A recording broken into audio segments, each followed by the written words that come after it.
Hello BookTube, it's that time of year. It's time for the Mid Year Freakout Tag. Question number 1. Best book you've read so far this year? For manga, the best volumes I've read are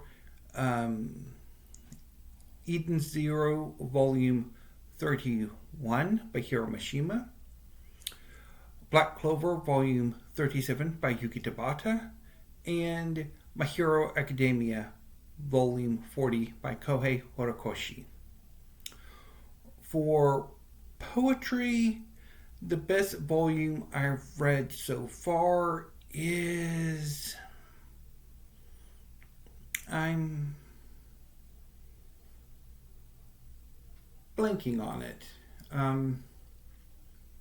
So I don't think anything has really stood out to me. Nothing that's noteworthy so far, outside of rereading, which I think is a later prompt.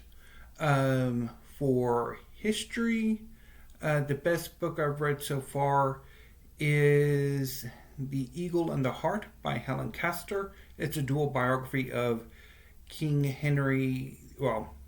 Richard II and King Henry IV. For fiction, it's nothing because I've only managed to read one work of prose fiction and I didn't like it much. For best sequel, that would obviously be those volumes of Eden Zero, Black Clover, and My Hero Academia. If you consider successive volumes of a manga series as sequels, rather than volumes in a continuous story. Number 3, favorite reread. That would be for manga, Fairy Tale by Hiro Mishima. The first thing I read in 2025 was all 63 volumes of Fairy Tale, and it was magnificent. I loved it. Also, a shout out to my reread of Alice in Borderland by Haruo Aso. It was also really good, and that reread was really spectacular. There was a lot more I got out of this reading than I had anticipated. For poetry, that would be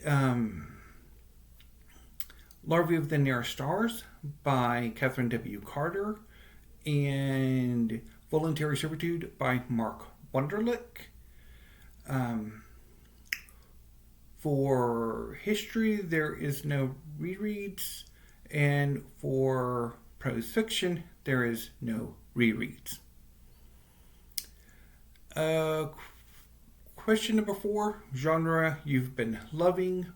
Manga, obviously.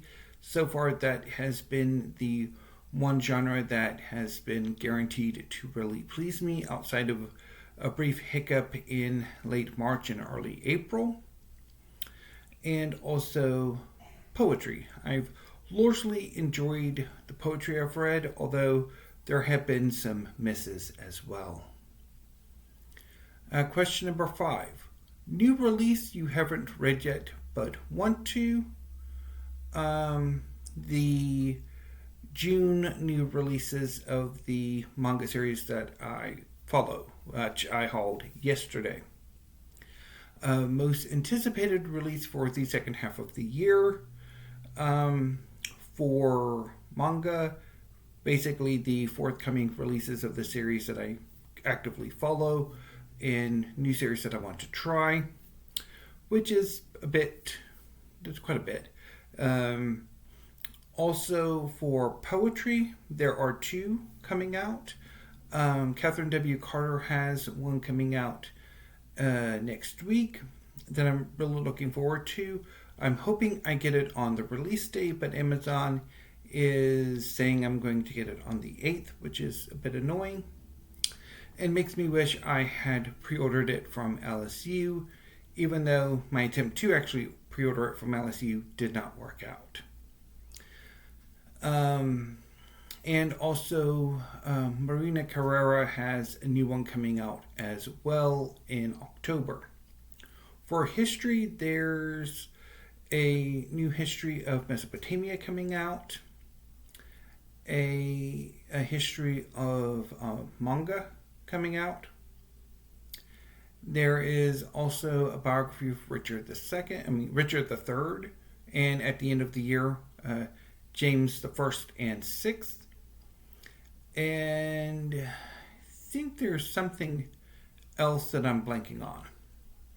And as far as fiction's concerned, there's the paperback release of Our Evenings by Alan Hollinghurst, I think, is coming out, which I might pick up.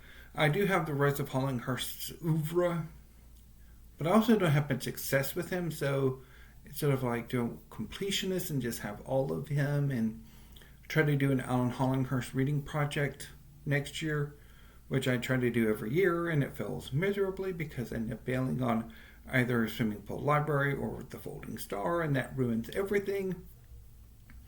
Or if I just finally say, enough's enough, and I just get rid of all of Alan Hollinghurst. I don't know what I'm going to do. Also, there is a new one by Yinta Postuma that's coming out, and I think a few others. But whether or not I picked them up, I don't know. Me and prose fiction have not gotten along, and yeah. I will report back in book hauls whether or not I get them or not. Look forward to that. And number 7, biggest disappointment. That would be Devotions by Mary Oliver. I was really looking forward to that collection, and I just didn't like it. Also, I would say I'm a smidge disappointed by I'm blanking on it right now. Brickmakers by Selva Almada. That didn't work for me either, even though I did manage to finish it. So number 8, the biggest surprise.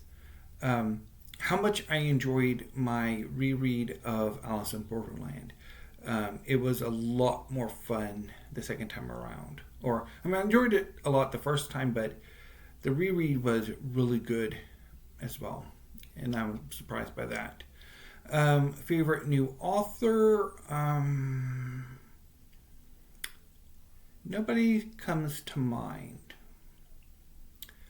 I'm going to skip newest favorite crush and newest favorite character. Book that made you cry.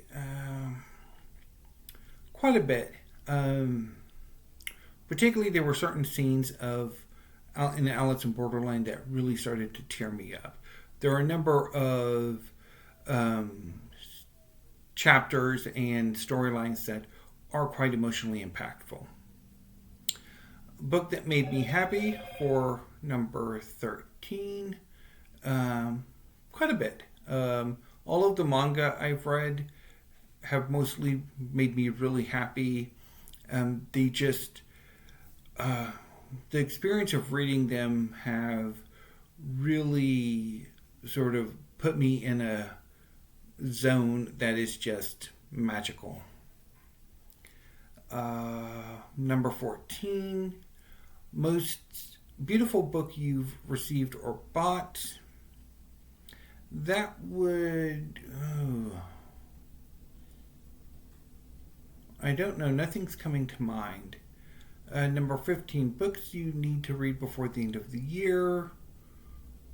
That remains to be determined. And so yeah, that was the Mid Year Freakout Tag. Again, if you would like to do this tag, consider yourselves tagged. Anyway, BookTube, I will be back tomorrow with a some poetry. So look forward to that. Until then, thank you. Have a great afternoon and stay safe.